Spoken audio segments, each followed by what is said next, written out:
Look, I think by now we've all become fairly comfortable with the idea of the sharing economy, whether we're carpooling or catching a lift or just finding places to stay around the world.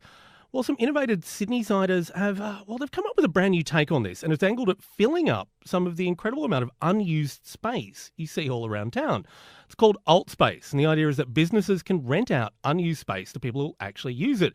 They can be artists, other startups, freelancers. It's just open to pretty much everything. Victoria Hempstead and Tim Elwin are the co-founders of Altspc. They join me. Very good morning to both of you. Good morning.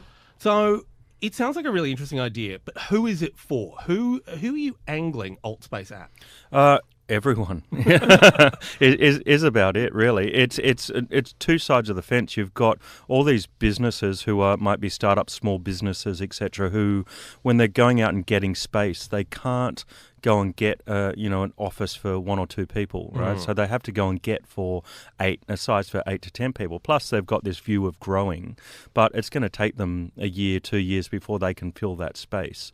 And it might be the other way around, where bigger businesses have lost a big client and they've had to, unfortunately, downsize their staff, and they're left with all this space.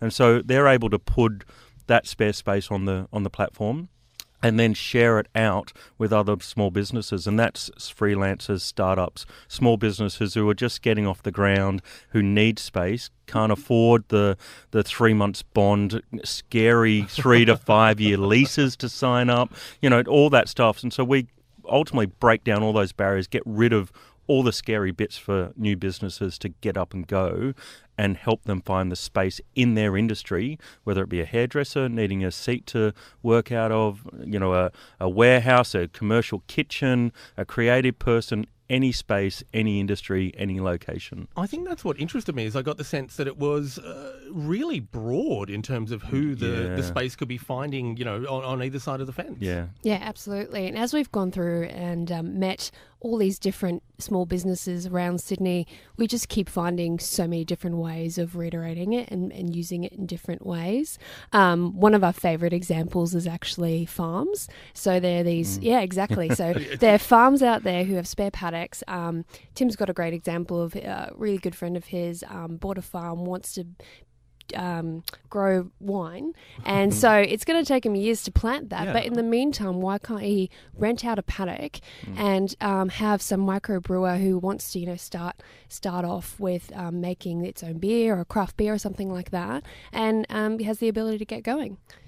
That's really inventive. Yeah, it's great, right? This guy's got a lease. At least he's bought the farm, so he's paying a mortgage on this large property. He's a one person. He's still got a daytime job, right? So it's his passion. It's going to take him a number of years before he plants it, let alone a number of years after that before he gets the grapes, right? So he can put a couple of the back paddocks that he's not using for a local farmer to graze sheep or do whatever they want to help him subsidise his mortgage.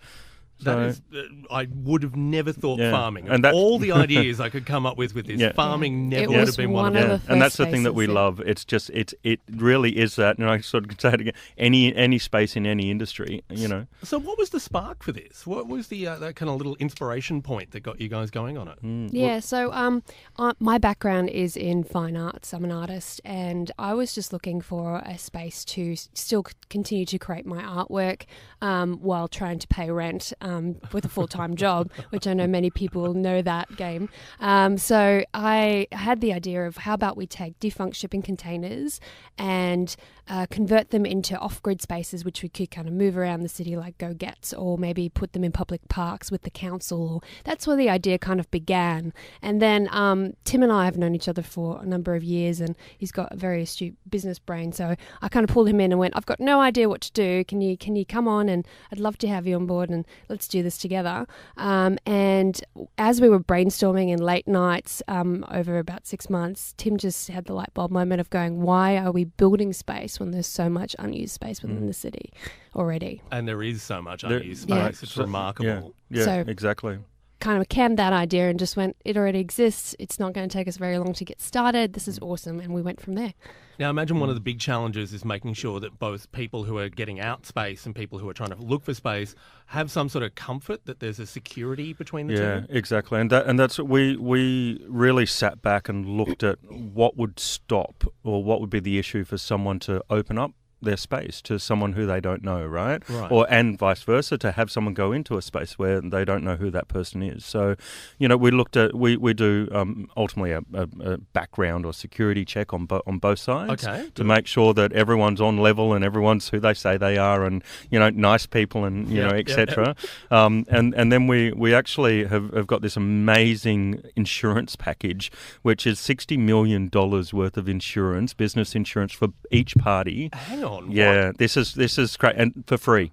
All right, so we actually cover the cost of this, and as long as you are booking your space through our platform or renting it out through the platform, we will cover both parties with, and it covers $20 million in indemnity insurance, $20 million in advertising insurance, all these different levels of insurance that we see ourselves as, a nurturer again of small business, where a lot of people who are starting out of their lounge room or bedroom and all that kind of stuff, who don't know all the checklists they need to do, right? Business insurance and, approvals and all this type of stuff. So we want to just help businesses get off the ground and have the best opportunity they can, right? So reduce the amount of money they need to start up, reduce the amount of issues and insurance and all that kind of stuff, so that they can get on with thinking about what they need to do to get their business going. So, well, I know for people who are interested, you guys have actually got an open day coming up. Yeah. Yeah, so we've teamed up with the guys from Newtown Precinct and Young Henrys, who've just been stellar. Yes. Who doesn't like Young Henrys? And they've given the part of their space up, so we're going to set up shop there on Tuesday, this coming Tuesday, the 15th of August, from 10 to 6. And it's basically an open invitation to everyone and anyone who's interested in Altspc and wants to hear some more, get to know the team and see what we stand for. And we'll even shout you a beer. Actually, it's a pretty good offer. So we're ultimately doing as we preach, right? So Altspc, we use our own platform to get our space, right, for our work. That's fantastic. And tomorrow we're ultimately working out of Young Henrys. So, wow. Yeah. Now, look, I know you're asking people to register via Eventbrite. We'll make sure there's a link up on the 2ser.com website for that. Fantastic, and if people want to find a little more info, but can't make it to open day, where should they be looking? www.altspc.com, ALTSPC. Altspc.com. Thank you very much, Tim and Victoria. Pleasure Thank you chatting so to you guys. much. Thank you. Can't wait to hear more about this later on.